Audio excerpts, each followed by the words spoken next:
So the motor is mounted on the motor stand, and I've already replaced 3 freeze plugs on this side.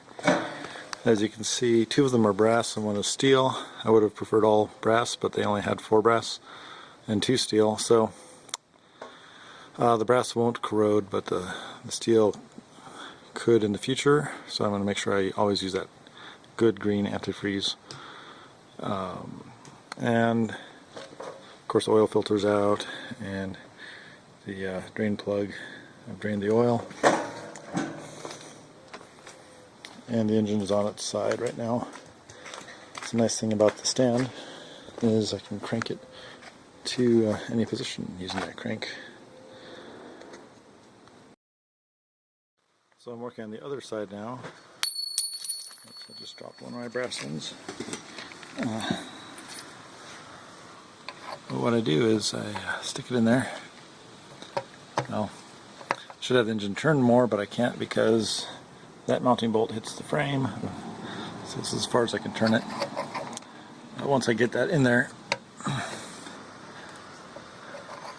well, can't do it with one hand. But anyway, I use a socket on an extension, and I put it inside. You want to get a socket as close to the diameter of the freeze plug as possible, and then hammer it in, making sure you get it evenly seated all the way around. And this socket's a little bit too small, but it does the trick. And there we are. The other side's finished now too. So now we just need to pressure test it and we can reinstall it. Okay, now that I got the engine out, I can show you a little bit about where the bolts are and the bell housing. So the bell housing is around the round thing there. The unit that encases that is called the bell housing. There's 2 bolts in the top that you can get to from the engine compartment.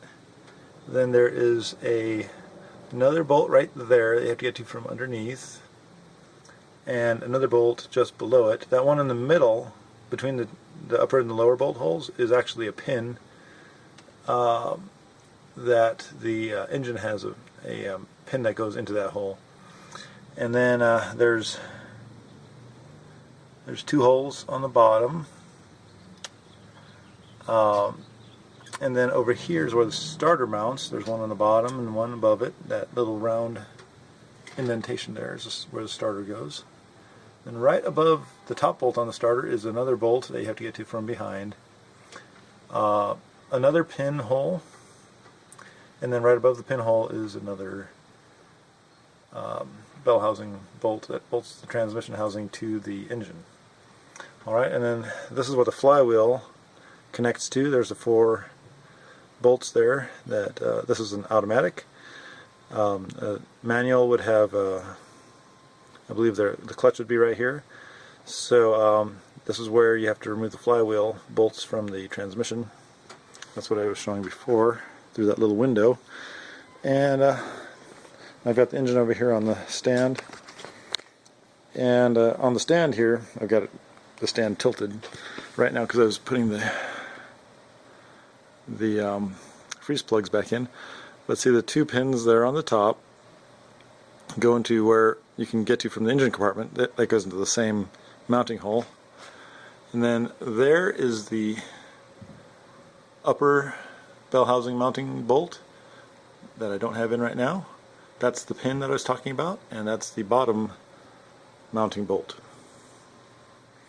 Alright, and there's no, on the bell housing, there were those 2 bottom bolts. There's no bolts that match here.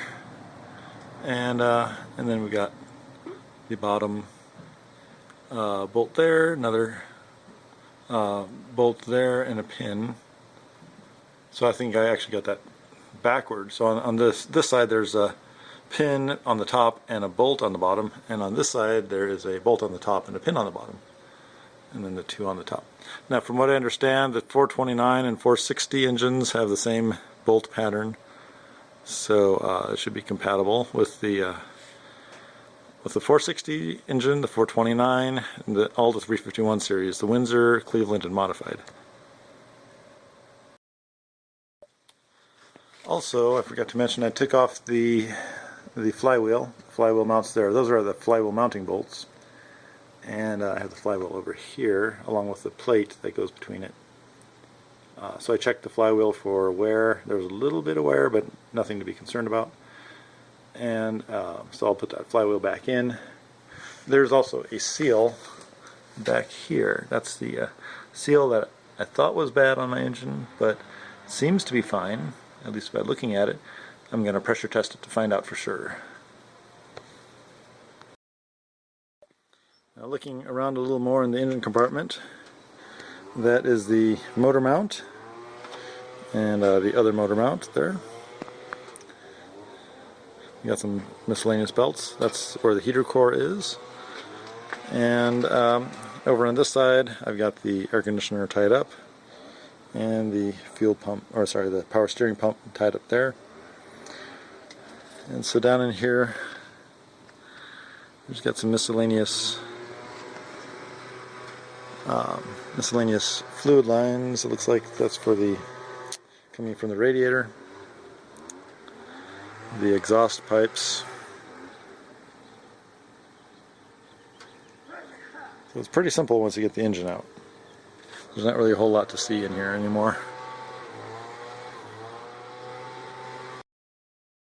Alright, so I'm getting ready to pressure test the engine. I don't have any fancy pressure tester. So what I did is I took one of the rubber plugs that I put in the engine before I took it out and put the metal plugs in there. So I clamped that down with a hose clamp, and I took a bit of inner tube, bicycle inner tube, doubled over, and I covered up the inlet and outtake ports for the heater core in the cab.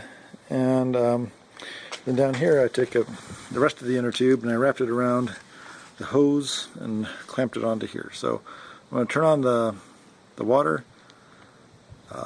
Supposedly I hear the water pressure around here isn't enough that it would damage the engine, and that most likely wherever you're at, the same thing, but I would check to make sure you don't have like some crazy pressure before you tried something like this. Otherwise, I suppose you could hook up a pump or something to... Well, that was pretty exciting. As I pressurized it, one of my inner tubes, let me get it in focus there, just like ruptured. And but before it did that, I noticed that there was a leak around this freeze plug, so I removed it, and I noticed there's a little nick in the side of the block. I'm preparing to put the engine back in. So first I put on the flywheel, put the flywheel back on.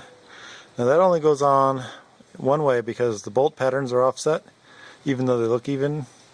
So when you take off the flywheel, it's probably a good idea to mark where the flywheel goes in relation to the engine. Otherwise, it didn't take me that long to figure out which orientation to put it in. Okay, so put on a new bolt there for the muffler. Drilled out the old one, and it's ready to go back in. Now before I put the engine in, I make sure that I tied up the throttle and the ground wire and those things to the back of out of the way, so that when the engine goes in, it does not smash those things. I also want to make sure that everything else is out of the way down here. There's no wires or hoses or anything down here that are going to get smashed.